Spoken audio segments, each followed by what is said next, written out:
अस्सलाम वालेकुम। कैसे हैं आप? उम्मीद करता हूँ बहुत अच्छे होंगे जनाब जी। तो आज मैं जा रहा हूँ वापस इटली।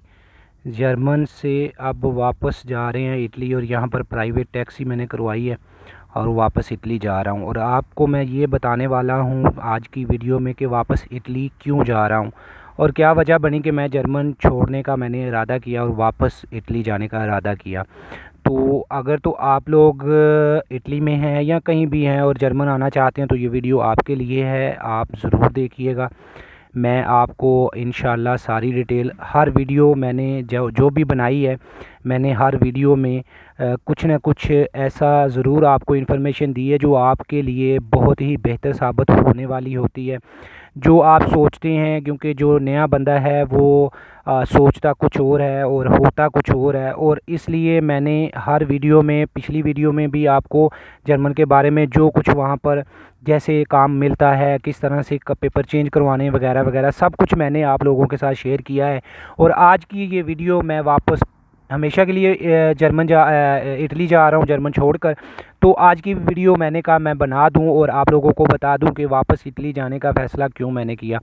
और आप लोगं को अगर आपके ज़हन में है कि आप इटली छोड़कर जर्मन आना चाहते हैं या फिर किसी भी कंट्री से जर्मन आकर काम करना चाहते हैं, तो आप लोगों को एक दो बातें हैं जो मैं आप लोगों के साथ शेयर करने वाला हूँ, वो आपने ज़हन में रखनी है और इंशाल्लाह आप लोग कामयाबी हासिल कर लेंगे।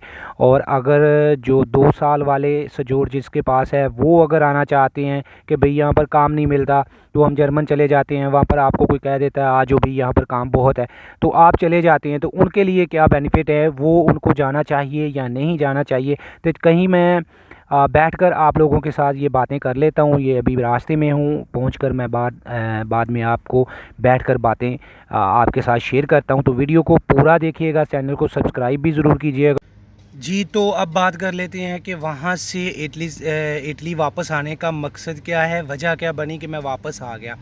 क्योंकि मैं हर वीडियो में आप लोगों के साथ अच्छी चीज़ जो होती है वो शेयर कर देता हूँ, बाकी आपकी मर्ज़ी होती है। बहुत सारे दोस्त जो 2 साल वाली सजोर मिल जाती है, ये एमिग्रेशन मिली है लोगों को, और ये सोच रहे हैं कि हमारा वहाँ पर दोस्त है जी, वो कह रहा है हमारे पास आ जाओ मैं काम पर लगवा दूँगा। ठीक है, वहाँ पर काम काला मिल जाता है, आपको लोग लगवा भी देंगे। लेकिन अगर 2 साल वाले आपके पास पेपर हैं वो तो बिल्कुल ना जाएं। मैं आप लोगों को वजह भी बता देता हूँ। एक ये कि आपने रीन्यू जब करवानी है 2 साल की सजोर, तो आपको वापस यहाँ पर आना है, रेजिडेंसा चलवाना है, फिर कॉन्ट्रैक्ट 1 साल का आपने लाजमी खुद जो है वो मांगते हैं, तो यहाँ पर भी आपने ख़र्चा करना है, और वहाँ पर जहाँ पर आपने रहना है वहाँ पर भी आपने ख़र्चा करना है। तो आपको बचेगा कुछ भी नहीं, आप जो हैं वो पछताएंगे। और जो कारता वाले सजोर हैं, जैसे कि मैं गया था, इनके लिए बेनिफिट ये होता है कि पेपर चेंज हो जाते हैं तो वो उनको मसला नहीं होता। अगर वो फ्यूचर में रहना ही जर्मन चाहते हैं, वो इनके पेपर छोड़ देना चाहते हैं, तो फिर तो वो इजीली वहाँ पर आप रह सकते हैं। लेकिन मसला जो मेरे पास इंफॉर्मेशन थी जिसको लेकर मैं गया था वो ये थी कि यहाँ पर जब आपको कारता मिल जाती है, वहाँ पर आप जाते हैं 5 साल बाद, वहाँ पर भी कारता मिल जाती है, ठीक है। लेकिन ये किसी ने नहीं बताया था कि वहाँ पर पढ़ना पड़ेगा, वहाँ पर भी कोर्स करना पड़ेगा, और वहाँ पर भी ज़ुबान जो है वो सीख कर वैसे ही एग्ज़ाम देना पड़ेगा जैसे कि आपने इटली में दिया है। वैसे आपको 2 साल के या साल के वो पेपर देते रहते हैं, जिस तरह यहाँ पर खुद वगैरह लेते हैं वैसे ही वहाँ पर भी लेते हैं, और रीन्यू करते रहते हैं, ठीक है। लेकिन अगर आप समझ लें कि भई आपको बहुत ही आसानी के साथ दे देंगे, तो ये आप ना सोचें। मेरा मशवरा ये है कि जब तक आपको पासपोर्ट नहीं मिल जाता, आप जर्मन या किसी भी मुल्क में सेटल होने के लिए ना सोचें जब तक आपको पासपोर्ट इटली का नहीं मिल जाता। और पासपोर्ट यहाँ पर आप अगर 10 साल रहते हैं, अच्छा काम मिल जाता है, पासपोर्ट भी मिल जाता है, तो यहाँ पर ही रहें। लेकिन अगर आप चाहते हैं कि भैया आपने जर्मन में जाना है तो फिर पासपोर्ट लेकर जाएं। उसकी वजह ये है, मैं अपनी हर वीडियो में आप लोगों के साथ शेयर करता रहा हूँ कि किस तरह से उन्होंने रिजेक्ट किया। अब वहाँ पर काम जो है वो जो मिलती हैं वो पाकिस्तानी या रेस्टोरेंट या इटालियन हो गया या कोई भी रेस्टोरेंट या सफाई का काम, इस तरह के काम जो कॉन्ट्रैक्ट है इनको एक्सेप्ट करते हैं। बाकी कोई भी अच्छा काम आप देते हैं आपको एक्सेप्ट नहीं करते। उसकी वजह मैंने आप लोगों को पिछली वीडियो में बताई थी, और अगर मज़ीद आप इन्फॉर्मेशन लेना चाहते हो तो पिछली वीडियो भी ज़रूर देख लें अगर नहीं देखी तो मैं जो है जब ये देखा कि भाई कार्ता के बदले कार्ता नहीं देते, 2 साल की देते हैं, तो मैंने ये सोचा कि भाई मेरे 2-3 साल और बाकी हैं तो मैं पासपोर्ट ले लूँगा।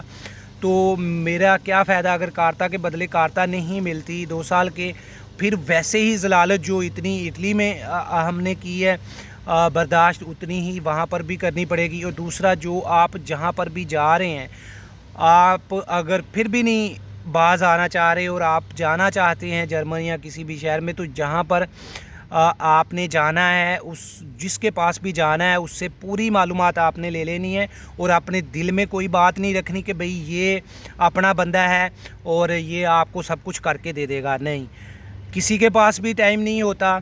हर बंदा अपने लिए जीता है और अपने लिए ही करना चाहता है, तो किसी के पास इतना टाइम नहीं होता। ज़्यादा मसला वहाँ पर क्या बनता है कि बार बार आपको ऑफ़िस में जाना पड़ता है। यार बंदा अपने अंदर ही शर्मिंदा होता है, यार मैं कितनी बार किसी को कहूँ कि मेरे साथ आओ। तो इसलिए आप लोगों को वो चक्कर लगवाना शुरू कर देते हैं, वहाँ पर लेटर बहुत आते हैं आप लोगों को बार बार जो है वो ये नहीं करना, वो नहीं करना, ये कर दो, वो कर दो। सबसे पहले तो जब आपने पेपर चेंज करवाने हैं, आपने रेजिडेंस सा बनवाना है जैसा कि यहाँ पर बनवाया था, तो वहाँ पर 500-550 मकान का किराया, एक कमरे का आपको एक कमरे का रूम मिलेगा, उसका 500 से 550, या फिर किसी अगर आप किसी गांव में लेते हैं तो वहाँ पर थोड़ा सा कम हो जाएगा, लेकिन इतना आपको वो रेंट देना पड़ेगा। और वो जाते ही आपको शुरू हो जाएगा। काम की इजाज़त अगर आपको 3 माह के बाद भी मिले तो वो रेंट तो आपको पे करना ही करना है, ठीक है। जब तक आप रजिस्ट्रेशन नहीं करवाएंगे आप आगे नहीं बढ़ेंगे, पेपर जमा नहीं करवा सकेंगे। इसलिए आपने क्या करना है कि आपने पहले घर लेना है। तो ये बहुत खर्चे वाला काम है। मैं 2-3 हज़ार यूरो लेकर भी गया था, और फिर बाद में वहाँ पर काम भी नहीं किया कि भाई अगर इजाज़त नहीं है, कहीं पर काले में काम कर लेते हैं तो पकड़े गए तो फिर बाद में मसला बनाएंगे, पेपर रीन्यू नहीं करके देंगे।